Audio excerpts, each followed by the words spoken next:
kita galau, sekarang Palembang itu udah ada angkot modern. Nah, angkot ini bukan sembarang angkot. Angkotnya nyaman, bersih, bisa bawa kamu keliling kemana aja, dan pastinya berintegrasi dengan LRT dan bus by the service.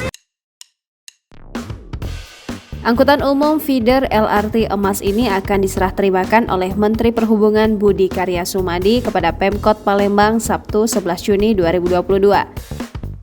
Kepala Dinas Perhubungan Palembang, Afrizal mengatakan, angkutan feeder ini nantinya baru akan efektif beroperasi 1 Juli 2022.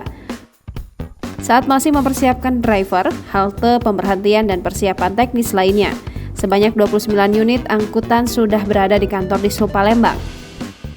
Angkutan umum ini akan dioperasikan pada 2 rute, yakni Asrama Haji Sematang Borang via Jalan Nurdin Panji dan Perumnas Talang Kelapa Asrama Haji Talang Buruk via Kolonel Haji Berlian. Titik pemberhentiannya nanti akan disiapkan dulu di mana yang potensi ramai untuk menarik dan menurunkan penumpang. Angkutan kota feeder ini nantinya akan dilengkapi dengan AC dan diharapkan penumpang bisa lebih nyaman. Angkot ini bisa muat mengangkut 9 penumpang dan 10 termasuk sopir.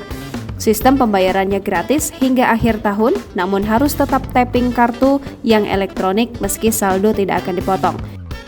Tahun depan baru akan diterapkan berbayar, sedangkan tahun ini baru tahap sosialisasi sehingga masih digratiskan. Pengoperasian angkutan feeder ini sebagai upaya Kementerian Perhubungan mengajak masyarakat untuk kembali menggunakan transportasi umum yang di-launching pada Februari lalu.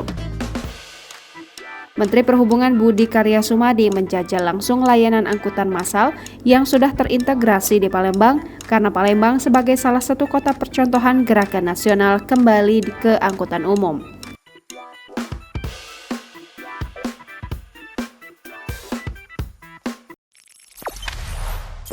Jangan lupa subscribe, share, komen, dan like ya!